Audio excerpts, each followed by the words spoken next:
Thank you all for coming out this morning for our monthly TREAD Talk. In November, we always feature military themed display floor cars and speakers, and so we thank you all for coming out for that. And this year we're also doing Military Day, which is today. So we've got some fun events from 11 to 3 here at the museum. I want to start off before I introduce Bob, just thanking some people. Lowell May up here. Lowell, would you stand? Lowell has 2 Jeeps out here, and Lowell has had the Jeeps in here before, but he's also on our volunteers here at the museum, and Lowell also helps serve on our military committee this year. I want to thank Lowell for all of his help and helping with so much of this. Great volunteer. Lowell will be out by his Jeeps after this. If you have questions about him, he'd be glad to tell you probably more than what you even want to know about him, but they're pretty amazing Jeeps. I also want to thank, I don't know if they're here yet, Todd and Barbara Bunting, but they have the Cushman scooter out there, the airborne Cushman scooter, and they're planning on being here today at some point. And then Kevin Lockwood, is Kevin in here? He may be out in the foyer, but Kevin brought his military half-track and Jeep out in the parking lot, so be sure you come out and see that today. And Kevin's been a great supporter of our museum for military events.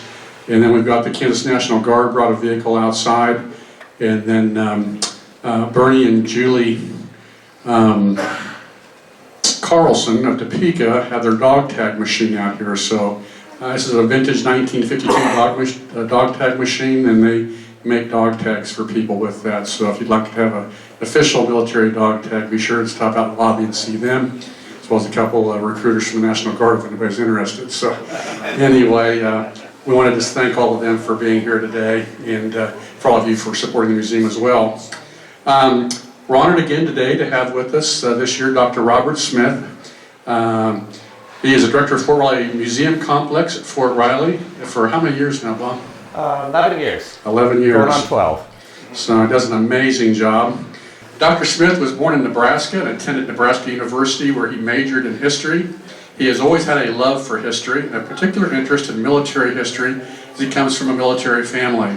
His father was a World War II veteran and a career Air Force senior NCO. Prior to his return to academia and advanced degrees, Dr. Smith managed a family-operated business where he learned management and organizational skills. He returned to academia in 1998, attending Kansas State University, receiving a Master of Arts in Military History in 2004 and a PhD in Military History in December of 2008. After hours, he teaches military history through Kansas State University for Man program, as well as their Osher Lifelong Learning Program. He has co-authored a book on the history of Fort Riley and is the author of numerous articles on military subjects. Please join me in welcoming Dr. Robert Smith as he shares his knowledge of Vietnam-era military vehicles today. Thank you, Bob. Thank you, Doug. Thank you. First of all, I want to recognize, raise your hand, how many are Vietnam vets in here?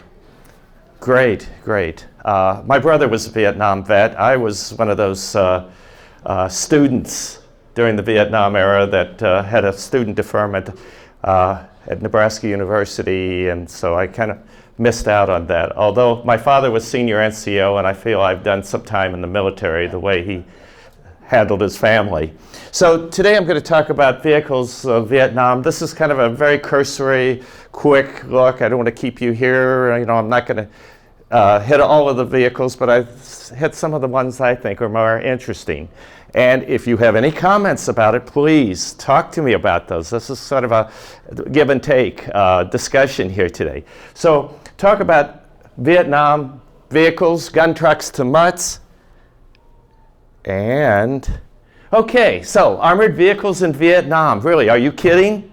You know, basically what we found out that the United States military was very wary of sending armored vehicles, especially tanks, to Vietnam. And a couple of things that had bearing on this situation were, what I love this term that I picked up here is, well, wary of Vietnam's dense jungle, rice paddies in the interior mountains, the central highlands.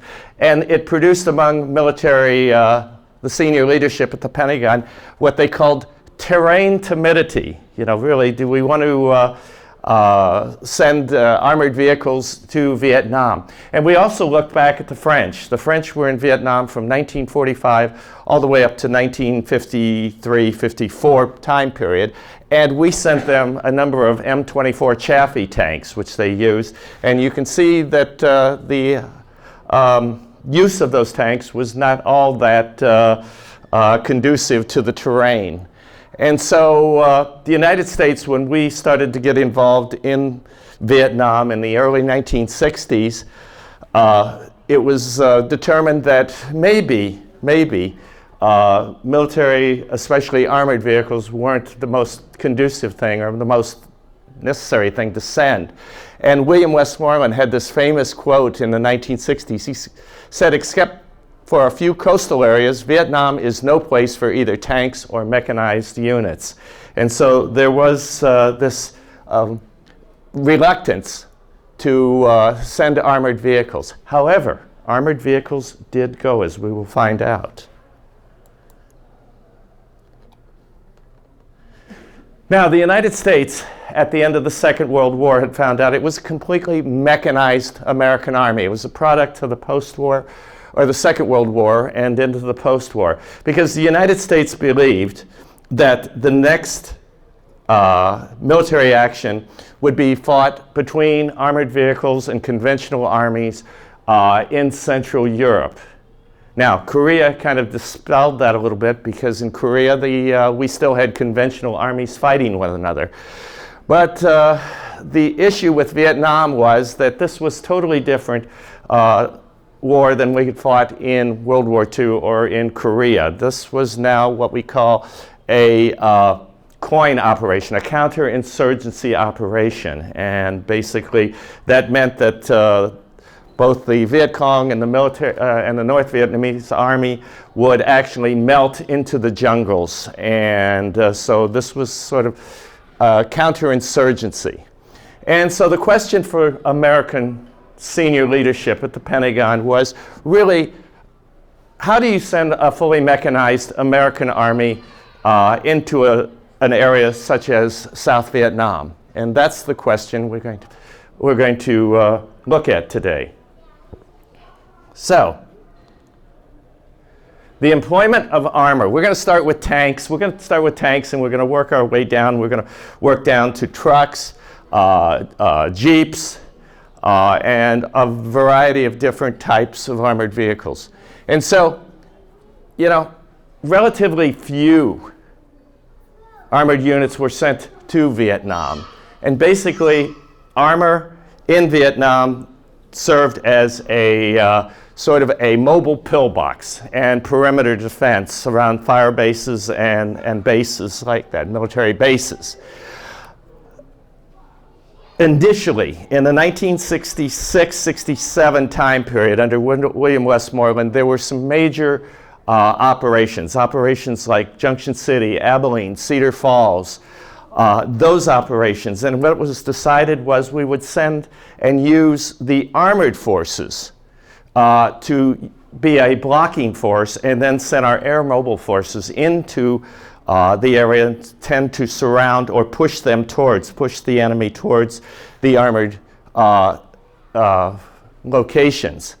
And then it was found out after this time that armor could be used for route security and convoy escort. And we're going to talk about that, interesting Thunder Road operations that were done with armored vehicles.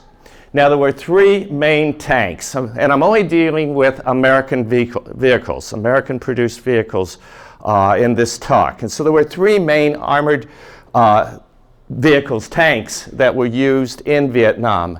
And they were the M41 Bulldog, which we pretty much gave to the South Vietnamese to create an armored force. It's a light tank. There was the M48 A1, or A1, A2, and A3 that were used in Vietnam. And then towards the end of the conflict, the newer M551 Sheridan light tank. And so these were the principal armored vehicle tanks that were used during our time in Vietnam. So the first tank we want to discuss is the M41A3 light tank. And this was the Bulldog, and it was actually developed in 1964, and it replaced the M24 Chaffee light tank. And this was actually turned over. This particular vehicle was turned over to the South Vietnamese forces, and they used it.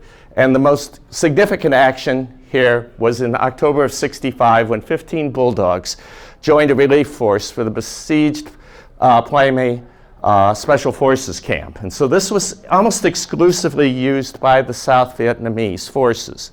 As I say, it was a light tank. It was used for also for route security and also for what I would call a mobile pillbox.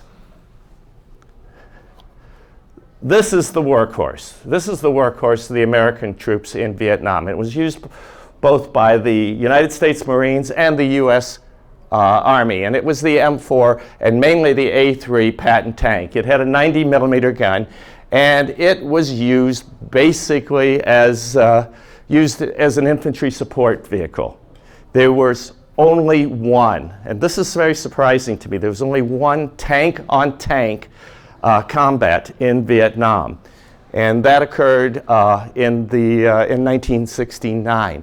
One of the interesting historical things about this is that in 1972, on April 23rd, the Army met up with an NVA infantry tank unit, and the NVA, the North Vietnamese Army, had a Sager wire-guided anti-tank missile, which was actually debuted for the first time. It kind of took us by surprise, and it destroyed one M48A3 and also an M113 ACAV vehicle. So these were the first casualties of what we would find out what the Israelis would find out in 1973 during that Arab-Israeli war, in which that M48s of the Israeli army, the Centurion tanks of the Israeli army, they had a very interesting surprise here when the Sager wire-guided missiles, those Russian-produced missiles, actually started to decimate their tanks. So what was the M48 used for? As again, perimeter protection, assets, convoy protection, and mine-sweeping vehicles, because they found that most of the mines would not seriously damage, on most occasions, the M48 tank. Okay. What I thought was most interesting is that the M48s were used on a Thunder Run anti-mine and convoy protection. And basically what it was decided was that if you took infantry soldiers out with handheld mine-sweeping equipment, it would take an incredibly long amount of time to get that highway or that specific convoy route swept. And so it was decided that let's speed the process up. And so what the Army decided to do was they would take two M48s, put one side, have it in the part on the asphalt and part on the shoulder, and another M48 on the other side, and then they would start sweeping the sides with both machine gun and cannon fire, and then they would shoot down the highway and hope that these two tanks that were ahead of the convoy would check the mines, and they would go to a designated portion down the road and stop, and they would believe they'd have all the mines cleared because the tanks would have set off the anti-personnel or the anti-vehicle mines. And then the convoy would come down. And so this was called the Thunder Runs. Anybody involved here with Thunder Runs, convoys? No one? No one. Okay. So this is what the M48s were probably most known for in the convoy protection area. Okay. So finally, the U.S. tank in Vietnam, the M551 Sheridan light tank. This tank was air-droppable. It was air-droppable, although I've had this experience at the museum talking to a number of Vietnam vets. that were familiar with the M551, and I was always told by them that if they dropped this tank, they weren't getting in that tank. Oh, really? They weren't getting into that tank. This tank, though, had a kind of not a very good reputation. First of all, it was an all-aluminum tank, and they found out in Vietnam that aluminum burns very easily. The second thing that about it is that the shillelagh missile, this was a smoothbore gun, 152 millimeter smoothbore gun, and it would fire what was called a shillelagh missile, which was rather disappointing. What the tank was known for is that it could fire beehive rounds, and a beehive round was an incredible number, inside the shell was an incredible number of very sharp flechettes, or pointed metal arrows, best way to explain it. And it was a great anti-personnel weapon in Vietnam. I alluded to the fact that there was one armor against armor action in Vietnam, and it took place in March 3rd, 1969. And what had happened was 5 North Vietnamese PT-76 amphibious tanks with a 76 millimeter gun attacked Ben Het Special Forces Camp. We had a couple of M48A3s there. And what had happened was that during the battle, the PT-76s, one was destroyed when it hit a mine, and 2 other PT-76 were destroyed by the 90 millimeter guns. And so this was the only time in Vietnam that there was what was called a tank-on-tank action.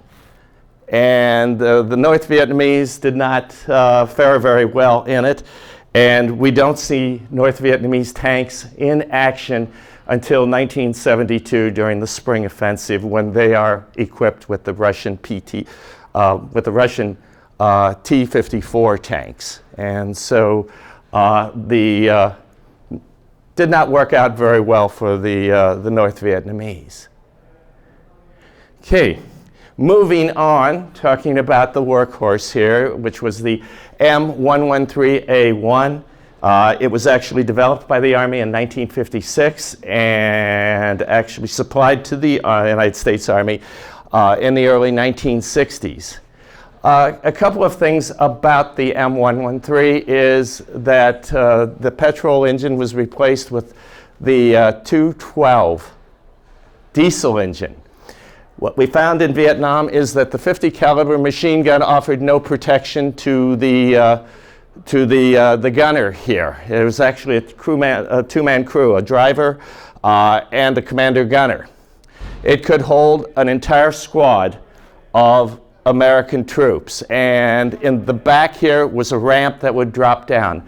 A couple of the drawbacks on the 113 was that it was an armored personnel carrier, but it allowed the squad inside not to be able to employ their weapons through portholes here. So one of the things. The second problem with it, with the United States Army's vehicle, is that it was also aluminum and it would burn. So what was the assault vehicle used for? Well, the Army, and you can never discount the American soldier and the ingenuity of doing field expedients.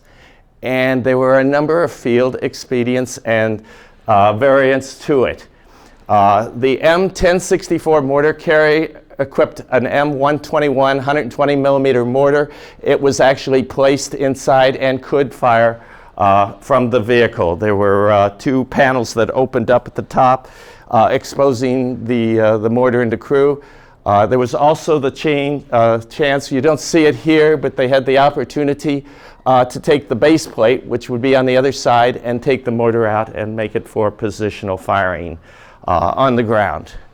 Then there was the M132 self-propelled flamethrower, and it had a flamethrower cupola here, and it was called the Zippo after the lighters at that time.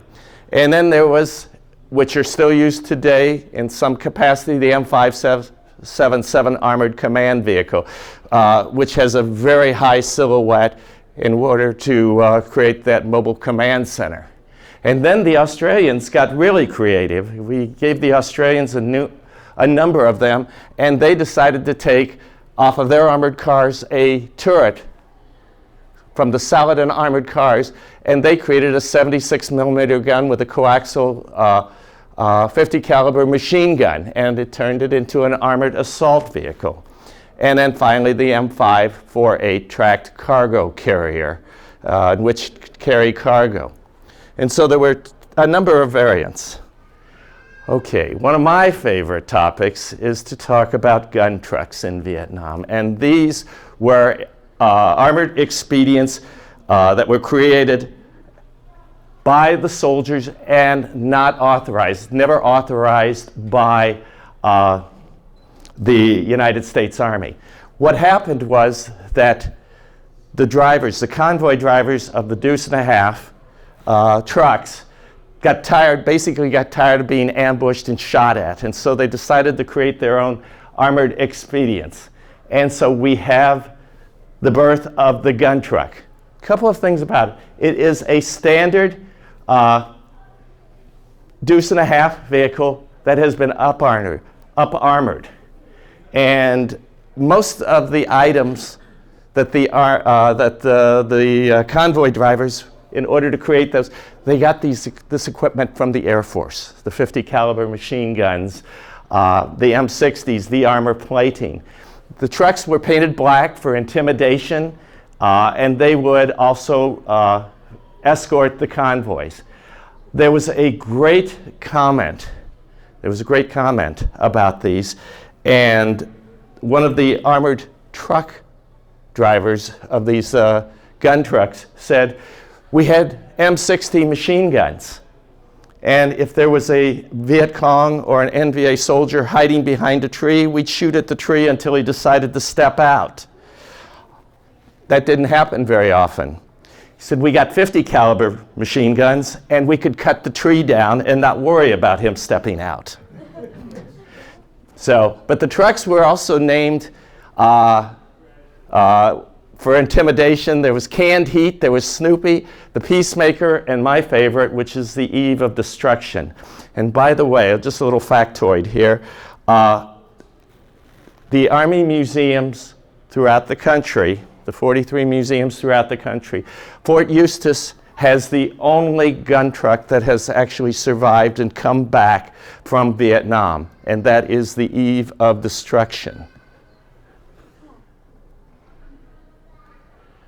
And there's Brutus, and here is an armored Jeep called Little Brutus with them. But basically, the soldiers, the convoy soldiers could scrounge whatever they could, and the Eve of Destruction has two M60 machine guns and has this twin 50 caliber on it. It was really, really an intimidating weapon. But if you're ever in Virginia and can go to the transportation at Fort Eustis, go see the Eve of Destruction. It's really a cool vehicle. Okay, so the gun truckers were resourceful, scrounging for spare parts and materials. The majority of their upgrades came from the Air Force. And the Air Force basically said they were looking out for their fellow Americans. And so, and here's this great quote here: "If a VC was hiding behind a tree and we had an M60, we could pepper the tree and hope he'd step out sooner or later and hit him." This was the driver of the gun truck, Brutus. He told the Smithsonian Channel, but he said, "When we got those M2 50 caliber machine guns, we simply cut down the tree." And so we got rid of the soldier and some vegetation.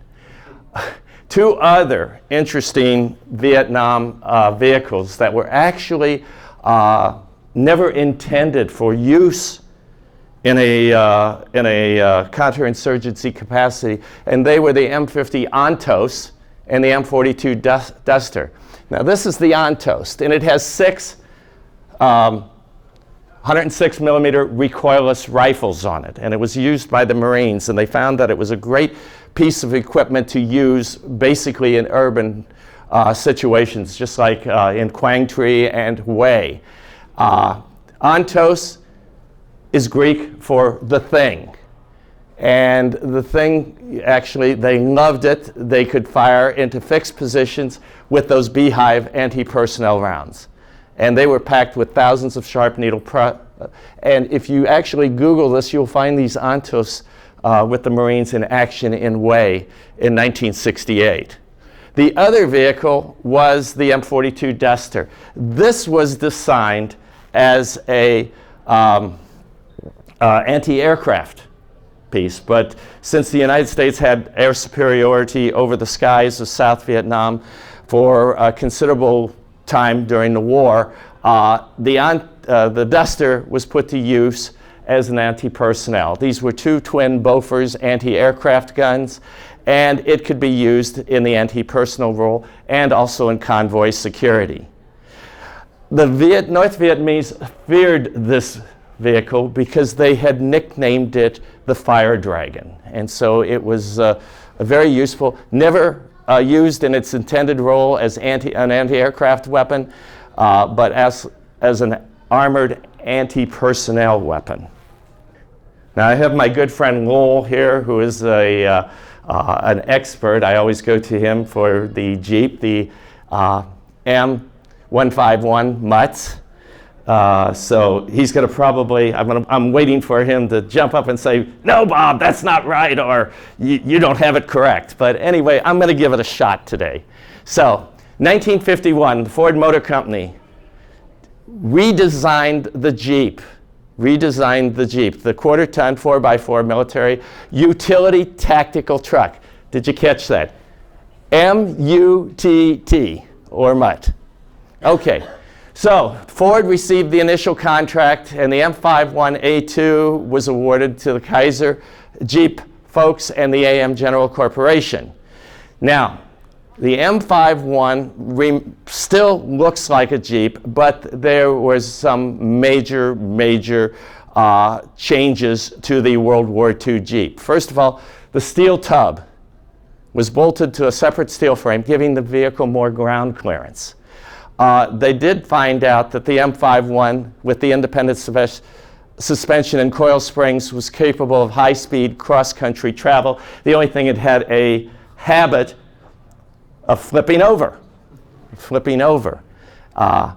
If you want to really show your knowledge of the M151, the way to spot it is look at the grille, because the World War II Willys Jeeps, Ford's Jeeps, has the grille in a vertical position, where the M151 has it in a horizontal position. And I thought I would stump my good friend Lowell here in telling him that there was a cousin of the M151. It was the CJ-3B, and it was built by Mitsubishi in Japan during the Vietnam War, and it was supplied to the United States, supplied by the United States to the South Vietnamese Army. And this is one of those. And the way you can tell this 151 is Japanese is if you look very closely at the windshield, you'll see that there is a bar that separates the two halves of the windshield, where the US-built 151s did not have that.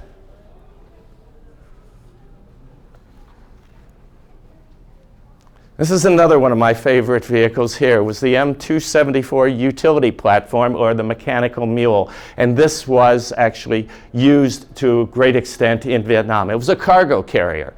I must say, I do have one of these in my museum vehicles, large vehicles, macro artifacts.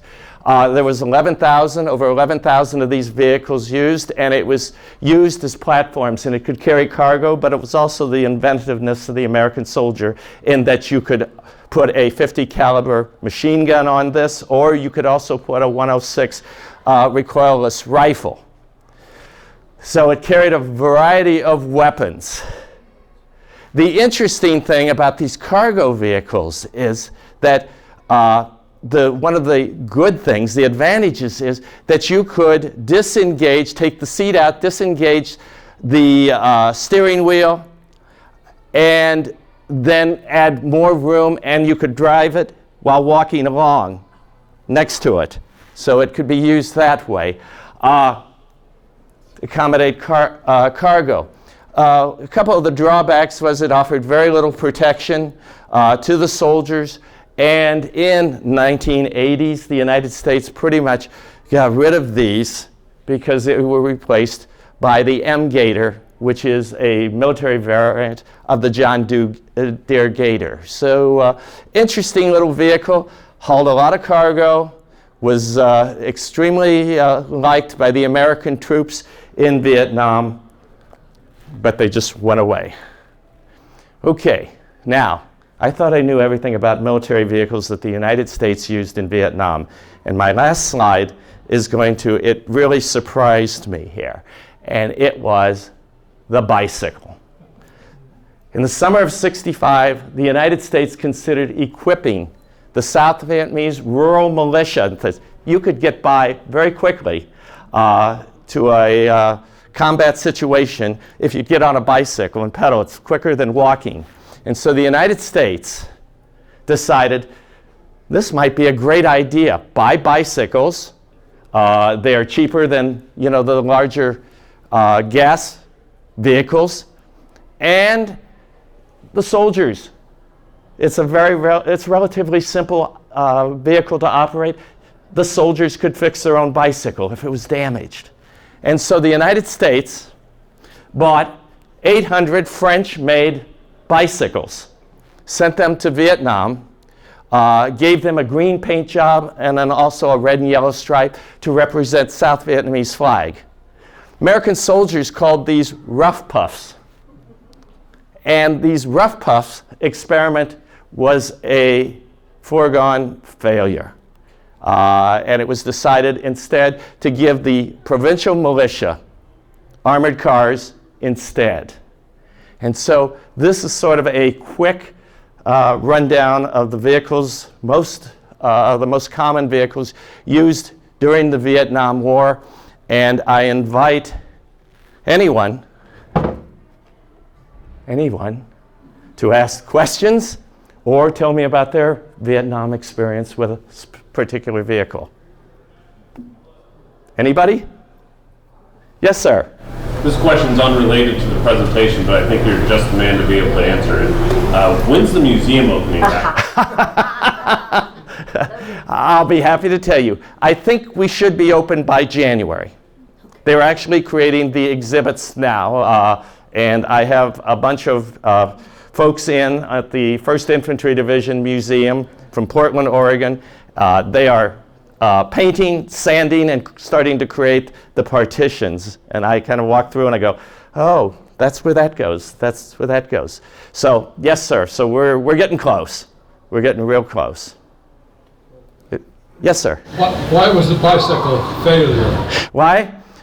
There was a couple of reasons. First of all, the local militia didn't realize, we threw them into it. We didn't give them any kind of training. We gave them a bicycle and said, okay, pedal to the battle, And so it was not well thought out. Secondly, the militia, we did not realize, well, what kind of tactics do you use? What kind of doctrine do you use, when you meet the enemy and you're on a bicycle? But bicycles throughout modern military history were used. Give you one, I think, and maybe that was, we were looking at history, is that in World War I, the Belgian army used bicycles, and there was actually some bicycles with machine guns put on the front of them. But can you imagine trying to ride a bicycle and fire a gun at the same time? It was an experiment that it was a good idea on paper, but it did not last. Yes, Doug? Do those bicycles survive anywhere? That I'm not sure. No. Those 800, my question is, why did we buy 800 French bicycles? We always, sometimes you cannot fathom the ideas of the senior leadership. Didn't it rain a lot? It did. Ride them in the rain? It would with the rain a lot, but what we also noticed is that the North Vietnamese used the bicycles to a great extent along the Ho Chi Minh Trail, and they could carry hundreds of pounds of rice and equipment on the bicycles. So it's something that, well, maybe it's a good idea. The only thing, our failure was we failed to train the rural militia in how to successfully employ those bicycles. Yes, ma'am. It's sort of off topic, but the first thing I began to wonder was, and I don't remember my history very well, were tanks utilized very much in the Pacific Theater during World War II, or? Yes, they were. Actually, it was especially in the in the island hopping campaigns. Tanks were again utilized as a infantry support weapon, because very few occasions you have Japanese tanks and American tanks fighting it out. There are some cases in the battle for the only major urban fight, the Battle for Manila in 1944 and into 45, that we utilized tanks for that. But normally they would be mobile, what I would call mobile pillboxes. And we did the same thing in Vietnam. We took those tanks and took them to fire bases, and we turned those into mobile pillboxes because they could be used as an infantry support weapon. Yes, sir. I'd like to put in a plug for your museum. I was there in, I think, 2017, before it closed. Afterwards, I toured the World War I Museum in Kansas City, and you have better stuff in your museum, as far as the cavalry is concerned, what they've got in Kansas City. Right. Wow. Well, wait till you see this new museum. I mean, I'm a bit, biased, because I've seen the work, but I tell folks, when you come see the Cavalry Museum and the First ID Museum, this will knock your socks off, because the designers, the first-rate designers that worked for us, we had two designers, one out of Washington, D.C., and one out of New York City, first-rate designers, and the folks that are building the exhibits, one's out of Atlanta, Georgia, the other is out of Portland, Oregon, and the attention to detail is just first-rate. And you have to, I got to put this ad in, I can't help myself here. You'll have to see, we have a Comanche clone. Now, Comanche is located at the Dyke Museum in Lawrence, Kansas, and my Comanche, we were allowed to measure him, photograph him, and get him. And I say this, we have a taxidermied Comanche. He looks just like Comanche, only he's in better shape than the Comanche who died in 1890. And he's not covered with arsenic like the one at the Dyke Museum. So my Comanche looks a lot better. The only thing I have, the only second thoughts I have is I know some poor horse gave his life to be my Comanche. And I tell my staff that when I go, I want to be stuffed and put on that Comanche. So, any other questions? Or any good Vietnam? Lowell, we're done. No, go ahead, Lowell. The 113s, you'll see a lot of pictures of them with Lowell's chain link fence on the sides of them and on the front, and that was to help stop the rocket-propelled grenades. The 5-ton truck was used mainly, or not mainly, but they replaced the 2.5-ton truck as gun trucks because with all the armor, it was too much for a 2.5-ton truck, and they even put miniguns on these things. And when the Eve of Destruction was taken to the docks in Vietnam to be shipped, it had just come off a mission. They didn't take any, excuse me, they didn't take anything out of it to ship it to the States. So when it got to the transportation, or got to the docks here in the United States and they unloaded it, they found live ammunition and grenades. So they were a little excited about shipping all that stuff. And they tried armored Jeeps or MUTTs, and they found out that an armored, it just wasn't built to hold that much armor, so they were not really successful as an armored vehicle. I had an experience just like, shouldn't go on, but I had an experience just like that at the museum here when we were doing the redesign. And we were going through, we have 13,000 artifacts between the two museums that we have to keep track of. Well, we were cleaning out areas that hadn't been cleaned out in years, and we opened this file drawer that had never been opened, and to, just get rid of it because it was extraneous. And we opened the file drawer, and we found cartridges from the Spanish-American War, 1898. And so the process you do is, I got on the phone immediately and called the EOD folks. I said, we've got some live ammunition here that we just discovered. And so the EOD guys came, pulled up with their truck here in front of the museum, and I guess we created quite a stir with the buildings across, because here we've got the EOD guys coming in. And the soldier, the EOD soldier, came in and says, it was holding one of these cartridges, and it was for a Craig Jorgensen rifle. And he was holding it like this, and he goes up to me, and he goes, yeah, it's still live, and he's shaking it. And I said, get that thing away from me. That's, this is probably very unstable powder that's in there. And so they laughed, and they took it away. So, but, yes, sir? I would like to ask Lowell about the MUTTs and how the Army disposed of them. How the Army disposed of them? They started selling them, and somebody that bought one rolled it and died, and their family sued the government. So they said, okay, we can't sell them anymore. We will cut them into pieces. So they'd cut them into 2 or 3 pieces, and guys were buying these and welding them back together and driving them around. So then they started crushing them. But if you look at a lot of the MUTTs that you see in shows and things, if you get down on the ground and look under them, you can see where they've been welded back together. But even all the ones that were crushed, some of those still survive, because guys would crush them, and the guys doing the crushing would say, hey, I'd like to have one of these. So they would bang it up a little bit and consider it crushed, and then they would haul it off. So pretty some ingenious ways of getting around the government regulations. I've got to put a shout out to Lowell too. One more thing, Doug, and I'm done. When it's in my contract as a historian, we keep you as long as we can. But anyway, I want to do a shout out to Lowell. In our new museum, in our Cavalry Museum, we have a World War II era Jeep.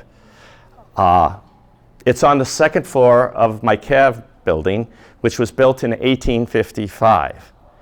And the shout out is Lowell put together a crew, and we had thought many times, how are we going to get a Jeep upstairs in a building that was built in 1855?